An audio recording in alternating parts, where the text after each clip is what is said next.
En aquel tiempo Jesús dijo a sus discípulos: si el mundo los odia, sepan que me ha odiado a mí antes que a ustedes. Si fueran del mundo, el mundo los amaría como cosa suya, pero el mundo los odia porque no son del mundo, pues al elegirlos yo los he separado del mundo.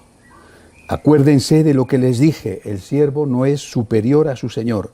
Si a mí me han perseguido, también a ustedes los perseguirán, y el caso que han hecho de mis palabras lo harán de las de ustedes. Todo esto se lo van a hacer por mi causa, pues no conocen a aquel que me envió. Palabra del Señor.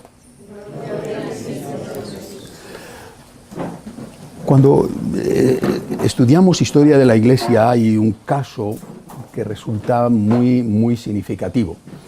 A veces uno piensa que las persecuciones primeras, las de los romanos, todos los cristianos respondían heroicamente y todos iban al martirio con la palma en la mano. Eso no es así. Muchos renegaban de la fe, no todos, pero sí muchos renegaban de la fe, y muchos eran lo que se llamaban relapsos, es decir, echaban el puñado del incienso ante la estatua del emperador y después volvían a la práctica religiosa. En el norte de África, los africanos son muy temperamentales, ¿no? muy vitales. Será por el calor, lo dará el clima, no lo sé, pero son así. Y en el norte de África había una gran comunidad cristiana. Allí estaba en la época de San Agustín, por ejemplo, aunque ya es posterior, ¿verdad? Y hubo un momento en el cual la persecución en el norte de África fue feroz y hubo realmente muchos que renegaron de la fe. Ese fue un problema con el que se tuvo que enfrentar San Agustín. Muchos renegaron de la fe y en la ciudad de Cartago, que era la ciudad más importante del norte de África, dentro ya del Imperio Romano, llegó un obispo, San Cipriano, y llegó en un momento en el cual había paz. La persecución no duró 300 años, había temporadas de paz y temporada de persecución. Cuando San Cipriano fue nombrado obispo de Cartago había paz, no había persecución. Pero San Cipriano dijo: esto es temporal. Pero aquí cambia el emperador, cambiaban con mucha frecuencia porque los mataban los propios soldados. Aquí cambia el emperador, viene otro y estamos en las mismas. Y yo no quiero que suceda lo que ha sucedido hace poco, que allí la mayor parte de los cristianos renunciaron a la fe. Entonces, ¿qué hizo San Cipriano? San Cipriano empezó a preparar a sus fieles para el martirio. Dio la orden de que en las homilías había que enseñar a la gente que primero el cielo existía, que el martirio de sangre era inmediatamente ir al cielo, es lo que enseña la Iglesia, el bautismo de sangre, y que el que da la vida por Cristo, ese martirio perdona tus pecados. Bueno, que había que amar al Señor hasta dar la vida por Él, como había ocurrido del Señor hacia nosotros. Bueno, empezó a preparar a su pueblo y efectivamente llegó el momento del martirio. ¿Le mataron a él? La descripción en las actas de los mártires del martirio de San Cipriano es espectacular, porque cómo él va al martirio acompañado de su pueblo. La historia cuenta que no hubo casi ninguna traición, que prácticamente los que tuvieron que morir murieron mártires. Esto ocurre finales del siglo III. En 1936, en España, se desata una persecución espantosa, es decir, de las persecuciones más crueles que han existido por parte de los comunistas y anarquistas. Esta terrible persecución generó realmente multitud de mártires, están contabilizados más de 6.000, eso solo entre sacerdotes, religiosos y monjas. Los laicos son innumerables. Por ejemplo, todos los de Acción Católica fueron los que pillaban, fueron asesinados, martirizados. Y prácticamente no hubo traiciones, no hubo apostasías.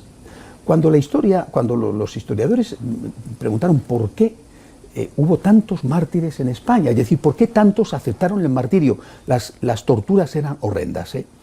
¿Por qué? Yo recuerdo en una de las beatificaciones de mártires que se llevaron a cabo en España, el cardenal Amato, que todavía en este momento sigue estando al frente de la Congregación para la Causa de los Santos, dijo, en la homilía de esa misa de beatificación, dijo que él pensaba que lo mismo que había ocurrido con San Cipriano en Cartago, la Iglesia española había preparado a la gente para el martirio. O sea, cuando estalla la persecución religiosa del 36, es la segunda, porque primero hay una persecución religiosa en Asturias, donde ya hay unos cuantos mártires. Es decir, la Iglesia española sabe lo que le espera. Sabe que había habido la Primera República y que si volvía la persecución iba a ser mucho más sangrienta que la primera. Y se dedicó a preparar a los católicos españoles para el martirio. Era un pueblo preparado, espiritualmente preparado. Llegó la hora y dieron la medida. Esto mismo, a otro nivel, ¿verdad? Esto mismo han estado haciendo, por un lado, los cristianos, hablo sobre todo de los católicos, pero en general hay que decir los cristianos, en tierras musulmanas. Y esto mismo es lo que pretendió hacer el Papa Benedicto. Dos niveles diferentes. En tierras musulmanas, en Siria, en Irak, por ejemplo, la llamada llanura de Nínive, donde había una relativa presencia de cristianos, los martirios han sido horrorosos. Y no ha habido, que se sepa, prácticamente apostasías, pero los martirios que han sido en la ciudad de Mosul, por ejemplo, cuando en las plazas ponían las picas en cada una de ellas una cabeza de un niño cristiano. Las torturas que han hecho esos musulmanes, con eso no estoy diciendo que sean todos, pero de luego esos, a los cristianos han sido horrendas. Claro que no solo han matado cristianos, han matado también de otras religiones, incluso han matado a muchos musulmanes. Bueno, pero las torturas contra los cristianos han sido horrendas. Podían haberse librado de ellos renegando de la fe y no lo han hecho. ¿Por qué? ¿Es que no les duele? ¿Es que a un papá no le duele que maten a su hijo? ¿Es que no te duele que violen a tu mujer? ¿No te duele que te torturen? ¿No te duele? ¿Es que eres de otra especie distinta? No, están preparados. Estaban preparados. Habían sido durante mucho tiempo preparados espiritualmente para dar la medida, la respuesta, cuando llegara la hora. Esto lo entiende perfectamente el Papa Benedicto. Siendo alemán, no solamente una gran cabeza alemana, sino siendo alemán, es decir, procediendo de uno de los países europeos más secularizados, no el más, curiosamente, está mucho peor sus vecinos, pero sabe perfectamente el horizonte que tenemos, el presente que tenemos y el futuro inmediato. El futuro lejano nadie lo sabe, pero el presente y el futuro inmediato, persecución. No es la persecución, todavía por lo menos, no es la persecución de los musulmanes radicales en Siria, no es la persecución de los comunistas en España o no es la persecución de los romanos en la época del imperio, pero es persecución, es persecución. Estamos viviendo una persecución, un acoso, que tiene infinidad de víctimas y son víctimas inocentes. Por ejemplo, las víctimas del aborto son víctimas inocentes, son aquellos niños inocentes que murieron en Belén ejecutados por el nuevo Herodes. Pero no solamente esos, muchos jóvenes son víctimas.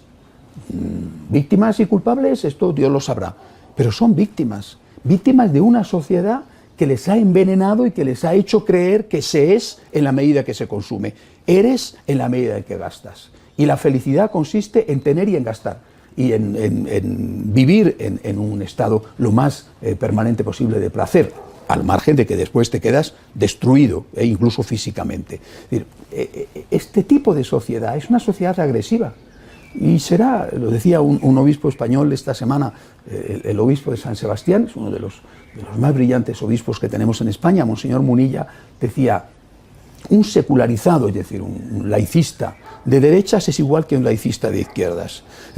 Lo ves exactamente igual, si el gobierno es de derechas como si el gobierno de izquierdas. Todos van contra la Iglesia, de una forma o de otra, es decir, van contra la esencia. Todos aceptan el aborto, todos promueven la ideología de género, todos están ya planteando la eutanasia, el vientre de alquiler. Sí, es igual. Es igual, a estos aspectos es igual. Uno dirá que hay que cobrar menos impuestos y otro dirá que hay que cobrar más impuestos. Pero a este nivel son exactamente lo mismo, o por lo menos muy parecidos. ¿Por qué digo esto? Porque creo que no estamos preparados para el martirio. No estamos preparados. Es decir, aquella gente inteligente preparó a su pueblo. Nosotros no estamos preparados. Y Papa Benedicto, que tenía una gran visión, quiso prepararnos. Tienes que prepararte para la persecución. No sé si vendrá la persecución del fusilamiento. quizá esa no venga, no lo sé, ¿eh? Tampoco la descarto. Pero sí que tienes la otra persecución, la de la burla, la de que se rían de ti, la de que te consideren menos, para jóvenes, por ejemplo, la que te digan que no estás a la moda, que eres un antiguo, que qué estrecho eres, que qué barbaridad, que a dónde vives, que... Esto es persecución. No es la persecución de la espada, es la persecución del alfiler, pero es que tienes el cuerpo lleno de alfileres. Es que es continuo y tienes que estar preparado. ¿Cómo te preparas? Lo dice el Señor hoy. Fíjense cómo el Señor está preparando. Cuando el Señor dice en este Evangelio que acabo de leer, voy a volver a leerlo, está preparando a los suyos diciéndole, Jesús dijo a sus discípulos, si el mundo los odia, sepan que me han odiado a mí antes que a ustedes. Si fueran del mundo, el mundo los amaría como cosa suya, pero el mundo los odia porque no son del mundo. Acuérdense de lo que les dije, el siervo no es superior a mi Señor. Si a mí me han perseguido, también a ustedes los perseguirán. Es decir, tenemos que entender la persecución como algo normal. No es algo extraordinario, es algo normal. Somos seguidores de Cristo crucificado. Es normal. Es normal que se rían de ti, es normal que se burlen de ti, es normal que te digan, qué barbaridad, pero todavía con estas. Pero todavía estás pretendiendo que tus hijos no tengan relaciones en tu propia casa con la novia o con el novio, pero qué antiguo eres. Pero todavía, y el todavía es lo que utilizan para machacarte. Y tú tienes que decir, soy católico, ríete de mí, búrlate de mí, despréciame si quieres. Bueno, es otra forma de martirio. Yo soy católico, yo tengo principios. Y soy un católico pecador, no soy mejor que nadie, no soy superior a nadie, no me considero por encima de nadie, vivo de la divina misericordia, pero yo soy católico. Pecador, pero católico.